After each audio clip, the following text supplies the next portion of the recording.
Tonight, the world watches a dangerous conversation turn into a threat. A strategic airbase that once symbolized 2 decades of U.S. power in Afghanistan, Bagram, has become the flashpoint of a new crisis.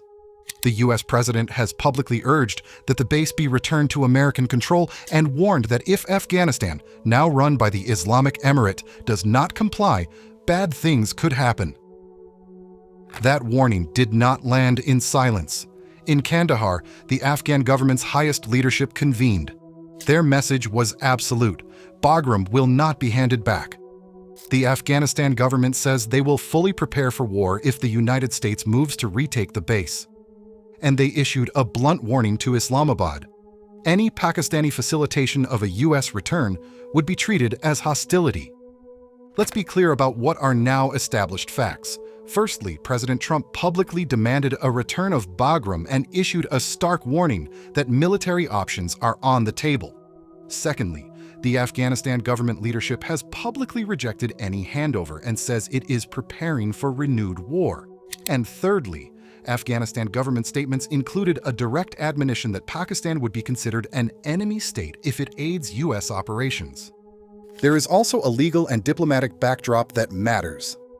Under the 2020 Doha Agreement, the United States committed not to use or threaten force against Afghanistan's territorial integrity and political independence, a pledge that the Afghanistan government and others point to now when accusing Washington of breaking promises. The clause is being raised again as a legal and moral anchor in this crisis. Why would the U.S. demand Bagram now? Analysts note its strategic value. Even after withdrawal, Bagram remains a linchpin for projecting power in the region, useful not only for Afghanistan, but also for monitoring China, Pakistan, and Iran. Re-establishing Bagram would be more than symbolic. It would be a major shift in posture requiring serious force projection and logistics. At the same time, watch the contradiction. On one hand, aggressive domestic policies are being used to halt migration into U.S. borders. On the other, the same leader claims the right to enter another country without permission, to seize territory, and bases he believes should belong to the U.S. That is political doublethink and an extreme level of hypocrisy, stopping people from crossing borders while threatening to cross borders with heavy equipment. This is not mere rhetoric, it is the logic that makes war possible. That is why Pakistan sits at a dangerous crossroads. Islamabad has long balanced ties with Washington, with Kabul's factions, and with the wider regional powers. A Pakistani decision to help the U.S. logistically, diplomatically, or militarily would risk direct confrontation with the Afghanistan government and could make Pakistan itself a battlefield. The Afghanistan government's clear warning to Pakistan raises the stakes for Islamabad's foreign policy choices. So will Pakistan side with the U.S. instead of Afghanistan? Pakistan's decision will come down to calculations of national interest.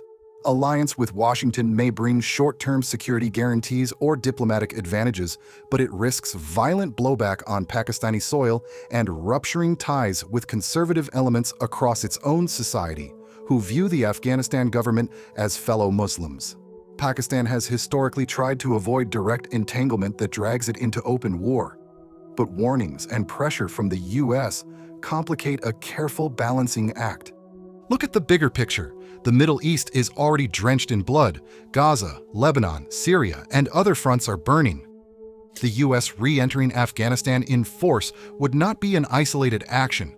It would add fuel to an already blazing region. This is not a hypothetical.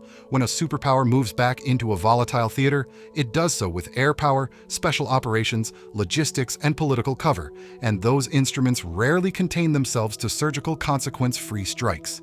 If Washington reoccupies Bagram, we must expect escalation not only in Afghanistan, but also in the neighboring theaters, where proxies and states react. This is why many commentators worry the U.S. is not returning as a peacemaker, but as a catalyst for renewed conflict. The most essential question is why Trump is now interested in Afghanistan.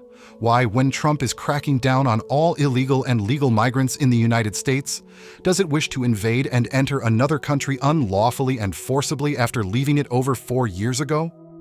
The obvious answer is too grim. It is preparing for a full-fledged war in the Middle East, and it will help Israel not only indirectly, as it has done previously, but also directly. Believe it or not, the future that Israel and the United States seek for the Middle East is not peaceful. Rather, both countries are attempting to destabilize the Middle East first, followed by the rest of the globe.